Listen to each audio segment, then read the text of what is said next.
تمام علماء اہل سنت اور اہل اسلام کا عقیدہ ہے نماز، روزہ، حج، زکوٰۃ، عمرہ، صدقہ، خیرات، فطرہ، دنیا کی کوئی عبادت ہے، قرآن کریم کی تلاوت، ذکر، اذکار، اس کی قبولیت کا مدار قیامت کے دن ہے۔ معلوم ہوگا کہ قبول ہے کہ نہیں۔ ایک عبادت یہ درود شریف کی ہے کہ آپ نے پڑھا نہیں اور سیدھا رسول اللہ صلی اللہ علیہ وسلم کے روضہ اقدس پر پہنچا نہیں۔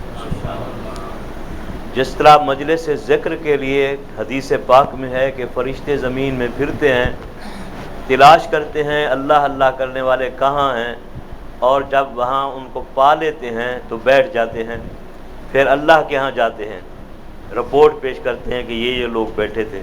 مختصراً وہ حدیث ہے۔ اسی طرح پوری دنیا میں فرشتے گھومتے ہیں جو رسول اللہ صلی اللہ علیہ وسلم کا درود پڑھنے والے کا سن کر جنتی لباس میں کپڑوں میں باندھ کر روضہ اقدس پر فوراً پہنچاتے ہیں۔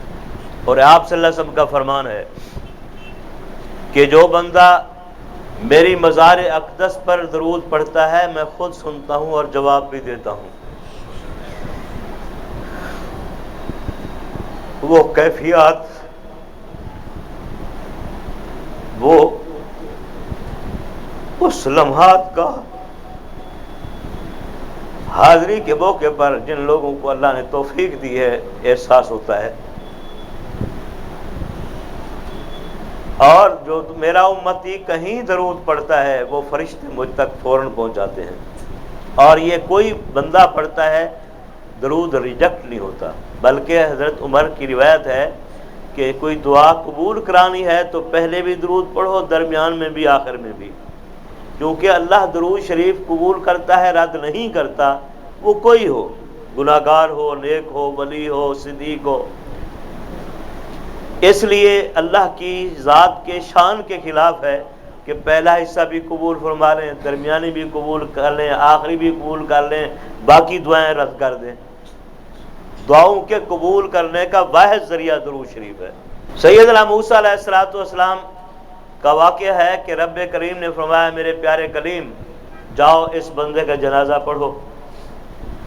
کلیم کے معنی سمجھتے ہیں نا، اللہ سے بات کرنے والا۔ یہ نماز میں جو ہم نماز پڑھتے ہیں یہ بھی ہماری اللہ سے باتیں ہوتی ہیں۔ اللہ میاں نے فرمایا میرے کلیم اس بندے کا جا کر آپ جنازہ پڑھیں۔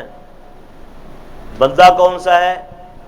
گناہوں سے بھرا ہوا، کوئی نیکی دنیا میں اس کی نہیں دکھتی، ظلم ہے، تعدی ہے، بے نمازی ہے، فسق و فجور ہے، زناکاری ہے، پتہ نہیں کیا جو ہوتا ہے انسان میں، قسمیں ہوتی ہیں انسان کی۔ ایک جری ہوتا ہے نیکی میں، اس کو حرص ہوتا ہے کہ مرتے وقت تک اس کا بنا رہوں، اور ایک حریص ہوتا ہے کہ جوانی میں اسی کام پر خرچ کر دوں جو ہم آپ خرچ کر رہے ہیں۔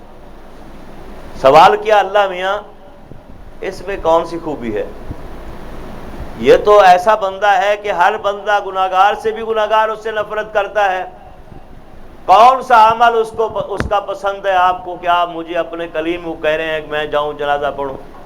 فرمایا میرے کلیم ایک دن اس نے پڑھا میرے نبی کا نام محمد کہو صلی اللہ علیہ وسلم، اور ان پر اس نے درود بھیجا۔ مجھے یہ ادا پسند آئی ہے کہ میرے محبوب پر اس نے درود بھیجا۔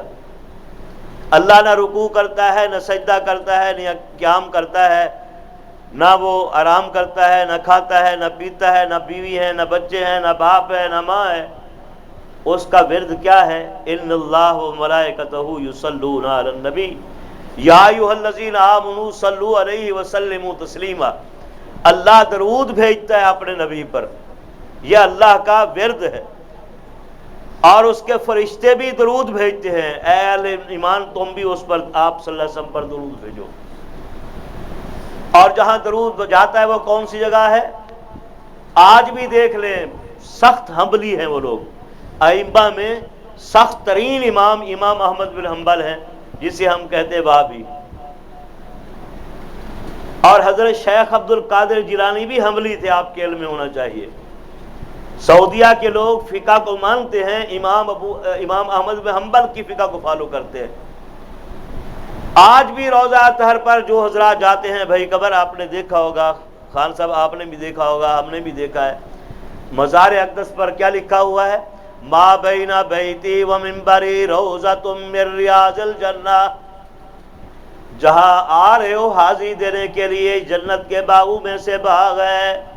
کس نے فرمایا؟ اللہ کے رسول نے، ما بین بیتی و منبری روضۃ من ریاض الجنہ، میرے گھر سے لے کر میرے منبر تک جنت کے باغوں میں سے باغ ہے۔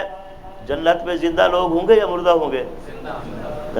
تو اللہ کے رسول وہاں آرام فرما ہے، وفات برحق ہے، لیکن وفات کے بعد تمام ہمارے علماء، بزرگان دین، علماء دیوبند، بریلی اس بات پر متفق ہیں کہ اللہ کے رسول مزار مبارک میں کیا ہیں؟